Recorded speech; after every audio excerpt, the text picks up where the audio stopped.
से गांव में एक चरवाहा लड़का रहता था, जिसे हर दिन भेड़ों की देखभाल करने का काम सौंपा गया था।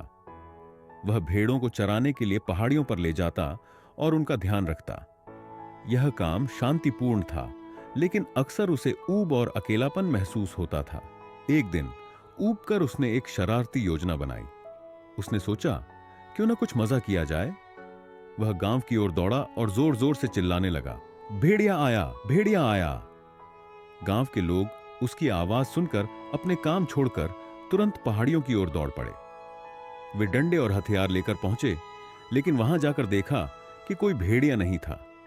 लड़के ने उनकी घबराहट देखकर ठहाके लगाए और कहा, मैं तो मजाक कर रहा था। गांव के लोग नाराज होकर वापस लौट गए। कुछ दिनों बाद लड़के ने फिर वही शरारत की। उसने और भी जोर से चिल्लाया, भेड़िया आया, भेड़िया आया। इस बार भी गांव के लोग दौड़ते हुए पहाड़ियों पर पहुंचे, लेकिन उन्हें फिर कोई भेड़िया नहीं मिला। लड़के ने फिर से उन्हें बेवकूफ बनाया और खूब हंसा। अब गांव के लोग उसकी बातों पर विश्वास करने से हिचकिचाने लगे। फिर एक दिन सच में एक भेड़िया पहाड़ियों पर आ गया। भेड़िया भेड़ों के झुंड पर हमला करने लगा। लड़का डर के मारे चिल्लाया, भेड़िया आया, भेड़िया आया, मदद करो। लेकिन इस बार गांव के लोग उसकी आवाज सुनकर भी नहीं आए।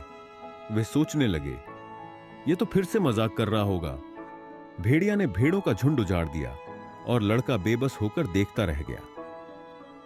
कहानी की सीख, झूठ बोलने से भरोसा टूट जाता है। अगर बार बार झूठ बोला जाए तो सच कहने पर भी लोग यकीन नहीं करते। ये कहानी दुनिया भर में पढ़ाई जाती है और सच्चाई व ईमानदारी की महत्ता को समझाती है। आपको यह कहानी कैसी लगी है?